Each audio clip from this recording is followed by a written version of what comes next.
علامہ سمر صاحب یہ ارشاد فرمائیے گا کہ حضور صلی اللہ علیہ وسلم کو امی کہتے ہیں، اس کا مطلب کیا ہے؟ اور بعض لوگ اس کا غلط ترجمہ بھی کرتے ہیں، اس بارے میں ارشاد فرمائیے۔ یہ بڑا خاص آپ وہ کیا کہتے ہیں، حافظ طاہر صاحب کبھی کبھی ایسا سوال کرتے ہیں کہ دکھتی رگ پر ہاتھ رکھ دیتے ہیں، اللہ، اور یہ حقائق ضرور ہونے چاہیے۔ دیکھیے نبی پاک صلی اللہ علیہ وآلہ وسلم آپ کی طرف ہر وہ لفظ جس میں اعلیٰ سے اعلیٰ محبت بھرا، شائستگی والا، عشق والا، پیار والا معنی پایا جائے وہ منسوب کرنا چاہیے۔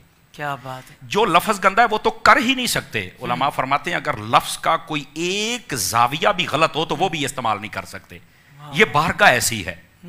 اب یہاں پر لفظ امی نبی پاک صلی اللہ علیہ وسلم کے صفاتی ناموں میں سے ایک نام ہے۔ بعض لوگ اس کا ترجمہ یہ کرتے ہیں کہ ان پڑھ، استغفر اللہ۔ یہ بہت بڑی جسارت ہے ان لوگوں کی، اور میں ہاتھ جوڑ کے ریکویسٹ کروں گا خدا کے لیے آپ کبھی امام احمد رضا کے چشمہ علم سے آ کے کوئی قطرہ پی لو، کیا بات ہے! آپ غوث جلی کے دریائے علم سے کوئی قطرہ پی لو، تمہیں پتہ چلے کہ محبت اور عشق میں ترجمہ کرنا کیسے ہے۔ بھائی واہ، سبحان اللہ! یہ لفظ امی اصل لغوی اعتبار سے اس کا معنی یہ بنتا ہی نہیں ہے۔ اگر لغوی اعتبار سے ابتدائی معنی دیکھا جائے نا، جڑ کو کہتے ہیں، ابتدا کو کہتے ہیں، مرکز و محور کو کہتے ہیں، ام القرا مکہ شہر کو کہتے ہیں۔ اس کا معنی ہے شہروں کی ماں، بستیوں کی ماں۔ سب سے پہلا شہر جو آباد ہوا تھا وہ یہی تھا، مکہ، خانہ کعبہ، یہاں سے ابتدا ہوئی ہے۔ سبحان اللہ! یہ قرآن مجید ہے نا جی، یہ لوح محفوظ میں تھا، اس کو ام الکتاب کہتے ہیں۔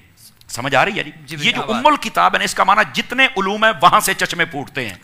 سمجھ آ رہی ہے نا؟ سبحان اللہ! بندہ پیدا کہاں سے ہوتا ہے؟ ماں سے امی کہتے ہیں، کیونکہ وہاں سے ہماری ابتدا ہوئی ہے۔ یہ جو امی لفظ ہے نا، اس کا اصل معنی ابتدا، سمجھ آئی؟ مرکز، محور کسی چیز کی، وہاں سے۔ نبی پاک صلی اللہ علیہ وسلم کو جب امی کہا گیا نا، تو ہر خیر، ہر عظمت، ہر شرف، ہر علم، ہر چیز کا محور و مرکز و ابتدا میرے مصطفیٰ کی ذات ہے۔ اس کا اصل مطلب یہ بنتا ہے۔ سبحان اللہ! ٹھیک ہے؟ اچھا، اس اصطلاح کے اندر امی کا معنی یہ نہیں ہوتا ان پڑھ، یہ جسارت ہے۔ سیدی اعلیٰ حضرت کو پڑھ کے دیکھو، آپ نے فرمایا بے پڑھے ہوئے۔ اب اس کو میں تھوڑا سا کھول دوں، بے پڑھے ہوئے کا کیا مطلب ہے؟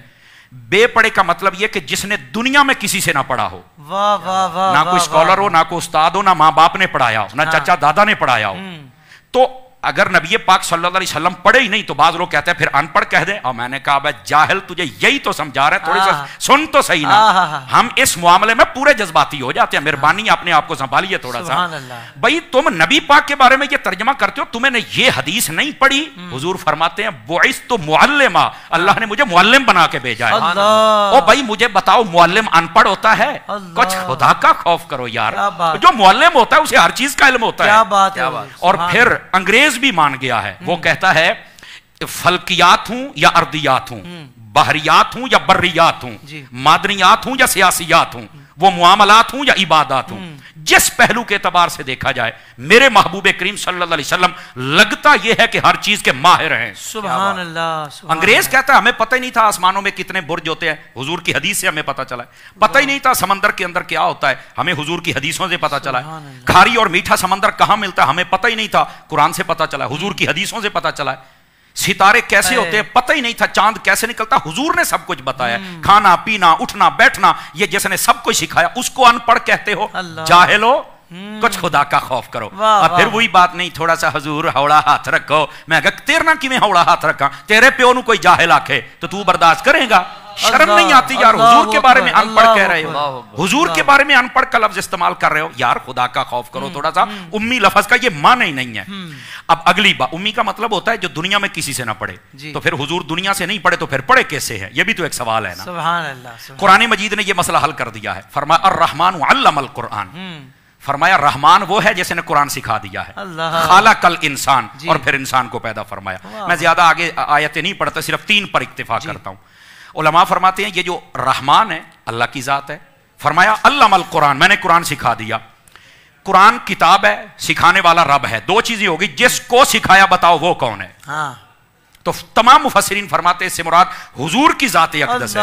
اللہ فرماتا ہے میں نے سکھا دیا ہے، اور مفتی احمد یار خان نعیمی نے یہاں پر یہ جملہ لکھا ہے، فرمایا محبوب وہ ہیں ہمارے نبی جو شاگرد ہیں رب کے اور رب استاد ہے۔ رب سے پڑھ کے آئے ہیں، اللہ، امی اسے کہتے ہیں کہ جو رب سے پڑھ کے آئے اور سارے زمانے کو آگے پڑھا رہا ہے۔ سبحان اللہ، اب سمجھ آئیے بات کی، یہ اصل حقیقت۔ لیکن یہاں پر ایک دو لطف کی باتیں ہیں، ہے تو زیادہ لیکن دو عرض کر دیتا ہوں۔ پہلی بات یہ ہے الرحمن علم القرآن خلق الانسان، ترتیب لفظی کو دیکھیں، پہلے ہے الرحمن پھر ہے علم القرآن۔ رحمان نے قرآن سکھا دیا پھر انسان کو پیدا کیا، پتہ چلا تخلیق انسانی سے پہلے رب نے کسی کو قرآن سکھا دیا تھا۔ کیا بات! اب اس بات کو ناظرین ذرا غور سے سنیں، بہت کمال نکتہ یہ ہے، مفسرین کرام نے نکتہ اٹھایا بہت ہے، کمال نکتہ ہے، سمجھ آئی نا؟ اب جس کو یہ سمجھ آ جائے کہ جب رب نے تخلیق انسانی سے پہلے ہر چیز سکھا دی تھی تو پھر نبی کا علم غیب ماننے کے لیے کیا موت پڑتی ہے، ابھی ہمیں بھی بتا دو۔ سبحان اللہ، سمجھ آئی؟ اور دوسرا نکتہ یہاں پر بڑے کمال کا ہے، میں حضرت علامہ کی توجہ چاہوں گا تاکہ مجھے دعا مل جائے۔ دوسری بات یہ، علماء فرماتے ہیں اللہ نے جب محبوب کو پڑھانے کا ذکر کیا نا تو لفظ رحمان کے ساتھ، حالانکہ اللہ کے اور بھی صفاتی نام ہے، قہار بھی ہے، جبار بھی ہے، تو رحمان کا ذکر کیوں کیا؟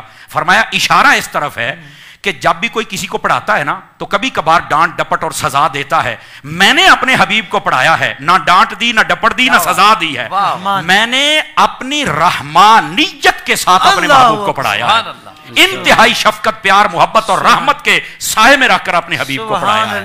تو یہاں سے یہ بات بھی سمجھ آ گئی کہ محبوب کریم صلی اللہ علیہ وسلم ایسے ہیں کہ جن کو ڈانٹ ڈپٹ رب سے بھی نہیں پڑی ہوئی ہے۔ اور یہاں پر یہ علماء نے لکھا ہے کہ استاد کو چاہیے کہ اس کی طبیعت کے اندر بھی رحمت والا پہلو ہونا چاہیے، پڑھانے والے کی طبیعت میں رحمت والا پہلو ہونا چاہیے، ہر ویلے ڈنڈا تے پیپ ہاتھ دے وچ نہیں ہونا چاہیے، تھوڑا سا شفقت والا معاملہ بھی ہونا ہے۔ پر اس کا یہ بھی مطلب نہیں کہ سزا نہیں دینی چاہیے، استاد کا حق بنتا ہے اتنی سزا ضرور دے، اسے پتا چلے کہ میرا کوئی بڑا ہے اور میں نے اس کی بات کو ماننا ہے، لیکن وہ تھوڑا سا چیک اینڈ بیلنس وہ برابر رکھے تو انشاءاللہ۔ یہ ہے لفظ امی اور اس کی حقیقت جو میں نے آپ کے سامنے